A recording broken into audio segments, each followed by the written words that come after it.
জানিয়ে দিব হাতে থাকা সর্বশেষ আপডেট আন্তর্জাতিক সংবাদ। প্রথমেই সংবাদ শিরোনাম, যুদ্ধ শেষে গাজা শাসন করবে ফাতাহ ও হামাস। এরপর জানিয়ে দিব সিরিয়ার সন্ত্রাসী গোষ্ঠীকে কোন কোন সরকার সমর্থন দিচ্ছে। এদিকে বিক্ষোভের মুখে দক্ষিণ কোরিয়ার সামরিক আইন বাতিল ঘোষণা। এরপর জানিয়ে দিব সিরিয়ায় সেনা মোতায়েন ইরাকের সশস্ত্র গ্রুপের।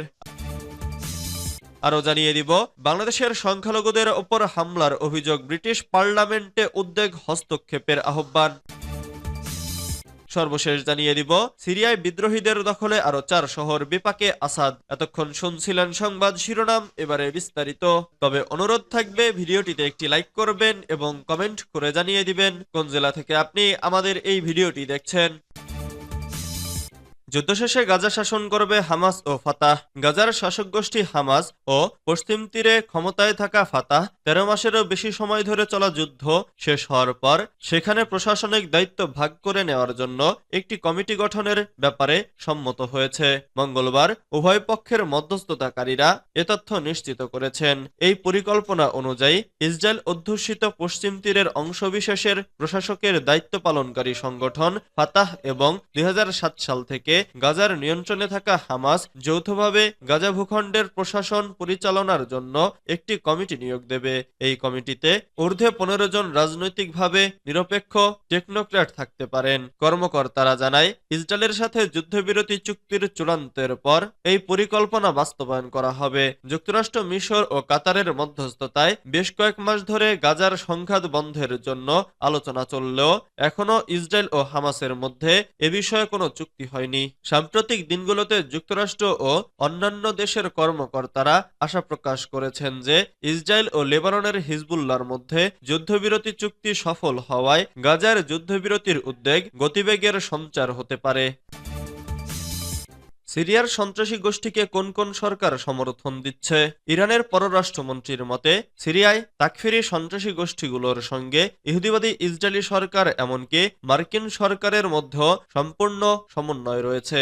লেবানন ও ইসরায়েলের মধ্যে যুদ্ধবিরতির পর কয়েকটি দেশের সমর্থনে এবং নতুন বিদেশি বাহিনীর আগমনে সন্ত্রাসী গোষ্ঠীগুলো সিরিয়ার উত্তর ও পশ্চিমাঞ্চলে দেশটির সেনাবাহিনীর অবস্থানে ব্যাপক হামলা চালায়। সিরিয়ার বর্তমান পরিস্থিতি, বিদেশি পরিকল্পনা অনুযায়ী সিরিয়ায় সন্ত্রাসীদের উত্থান, সন্ত্রাসীদের মধ্যে ইউক্রেনের ভাড়াটে সৈন্যদের উপস্থিতি, সিরিয়ার আলেপ্পো ও হামা প্রদেশের বেশ কিছু এলাকা মুক্ত করা এবং সিরিয়ার পরিস্থিতি নিয়ে ইরানের প্রেসিডেন্ট মাসুদ পেজেশকিয়ান ও রুশ প্রেসিডেন্ট ভ্লাদিমির পুতিনের মধ্যে টেলিফোন এবং সিরিয়ায় 100 সন্ত্রাসী হত্যা, সিরিয়ার সর্বশেষ পরিস্থিতি নিয়ে পার্স টুডে আজকের নিবন্ধন ছেপেছে। সোমবার সন্ধ্যায় টেলিফোনে ইরান ও রাশিয়ার প্রেসিডেন্ট উত্তর সিরিয়ার সন্ত্রাসীদের সাম্প্রতিক হামলা এবং গতিবিধিকে এই দেশ ও অঞ্চলের স্থিতিশীলতা ও নিরাপত্তার জন্য মারাত্মক হুমকি হিসেবে উল্লেখ করেছেন। ফোনালাপে দুই পক্ষেই সিরিয়ায় সন্ত্রাসী গোষ্ঠীগুলোর মোকাবেলায়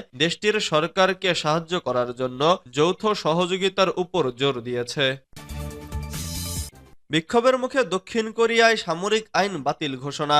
আইন প্রণেতাদের কড়া বিরোধিতার মুখে সামরিক আইন জারির আদেশ প্রত্যাহারের ঘোষণা দিয়েছেন দক্ষিণ কোরিয়ার প্রেসিডেন্ট উন সুক ইয়োল। পার্লামেন্টে ভোটাভুটির পর মঙ্গলবার তিনি জানান সামরিক আইনের অবসানে পার্লামেন্টের সিদ্ধান্তকে তিনি সম্মান জানাবেন এবং মন্ত্রিসভার বৈঠকের পর তা আনুষ্ঠানিকভাবে বাতিল করা হবে। টেলিভিশনে জাতির উদ্দেশ্যে দেওয়া ভাষণে প্রেসিডেন্ট বলেন, পার্লামেন্টের দাবির পরিপ্রেক্ষিতে সামরিক আইন প্রত্যাহারের সিদ্ধান্ত নিয়েছি। সামরিক বাহিনীকে আমি এ নির্দেশ দিয়েছি। এর আগে মঙ্গলবার প্রেসিডেন্ট ইউন কমিউনিস্ট বাহিনীর হুমকি মোকাবেলার অজুহাতে জরুরি ভিত্তিতে সামরিক আইন জারি করেন। জাতির উদ্দেশ্যে দেওয়া ভাষণে তিনি বলেন, উত্তর কোরিয়ার কমিউনিস্ট বাহিনীর হুমকি এবং রাষ্ট্রবিরোধী শক্তিগুলো দমন করতে সামরিক আইন জারি করছি। এই আইনের অধীনে সেনাপ্রধান জেনারেল পার্ক আন সুককে দায়িত্ব দেওয়া হয়। রাজনৈতিক কর্মকাণ্ড সম্পূর্ণ নিষিদ্ধ ঘোষণা করা হয় এবং পার্লামেন্ট ভবন সহ বিভিন্ন স্থাপনায় সেনা মোতায়েন করা হয়। সামরিক আইন জারির পরপরই দক্ষিণ কোরিয়ার পার্লামেন্ট ঘিরে উত্তেজনা ছড়িয়ে পড়ে। পার্লামেন্টের বাইরে বিক্ষোভকারীরা প্রেসিডেন্টের পদত্যাগ এবং গ্রেফতারের দাবি জানিয়ে স্লোগান দিতে থাকেন। সিরিয়ায় সেনা মোতায়েন ইরাকের সশস্ত্র গ্রুপের। ইরাকের শক্তিশালী ইরান সমর্থিত কাতায়েব হিজবুল্লাহ সশস্ত্র গোষ্ঠী বাগদাদকে বিদ্রোহী হামলার বিরুদ্ধে দামেস্ক সরকারকে সমর্থন করার জন্য সিরিয়ায় সেনা পাঠানোর আহ্বান জানিয়েছে। বাগদাদ থেকে এএফপি জানায়, কাতায়েব হিজবুল্লাহ বা হিজবুল্লাহ ব্রিগেড সোমবার গভীর রাতে ইরানপন্থী টেলিগ্রাম চ্যানেলে শেয়ার করা এক বিবৃতিতে এই আবেদন জানিয়েছে। উদ্ধৃতিগুলো এটির অফিসিয়াল সাইটেও পোস্ট করা হয়। ইসলামপন্থীদের নেতৃত্বে বিদ্রোহীরা সিরিয়ার উত্তর আলেপ্পো নগরী দখল করায় প্রতিবেশী ইরাকের রাজনৈতিক ও নিরাপত্তা বৃত্তে উদ্বেগ সৃষ্টি করেছে।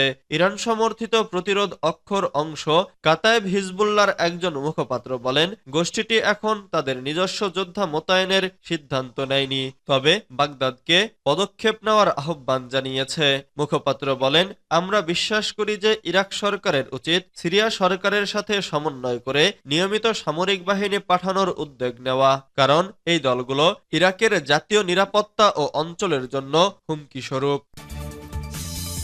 বাংলাদেশে সংখ্যালঘুদের ওপর হামলার অভিযোগ, ব্রিটিশ পার্লামেন্টে উদ্বেগ, হস্তক্ষেপের আহ্বান। বাংলাদেশে সংখ্যালঘুদের ওপর হামলার অভিযোগ নিয়ে সরব হয়েছেন ব্রিটিশ সংসদরা। সম্মিলিত সনাতনী জাগরণ জোটের মুখপাত্র চিন্ময় কৃষ্ণ দাস ব্রহ্মচারীর গ্রেফতারকে কেন্দ্র করে সাম্প্রতিক সহিংসতায় ব্রিটিশ পার্লামেন্টে উদ্বেগ প্রকাশ করে সরকারের হস্তক্ষেপ চেয়েছেন তারা। খবর দ্য ইকোনমিক্স টাইমস ও হিন্দুস্তান টাইমসের। সোমবার যুক্তরাজ্যের হাউজ অব কমন্সে বাংলাদেশের হিন্দুদের নিয়ে লেবার এমপি ব্যারি গার্ডিনার একটি জরুরি প্রশ্ন উত্থাপন করেন। জবাবে ইন্দো প্যাসিফিকের দায়িত্বে থাকা পররাষ্ট্রমন্ত্রী ক্যাথরিন ওয়েস্ট জানান, গত মাসে তার বাংলাদেশ সফরের সময় অন্তর্বর্তী সরকারের তরফ থেকে আশ্বাস দেয়া হয়েছিল যে সেদেশে সংখ্যালঘু সম্প্রদায়কে সহযোগিতা করা হয়। ক্যাথরিন ওয়েস্ট বলেন, হিন্দু নেতা চিন্ময় কৃষ্ণ দাসকে রাষ্ট্রদ্রোহের অভিযোগে গ্রেফতারের পর ভারত সরকার উদ্বেগ প্রকাশ করে যে বিবৃতি দিয়েছেন তা নিয়ে আমরা ওয়াকিবহাল।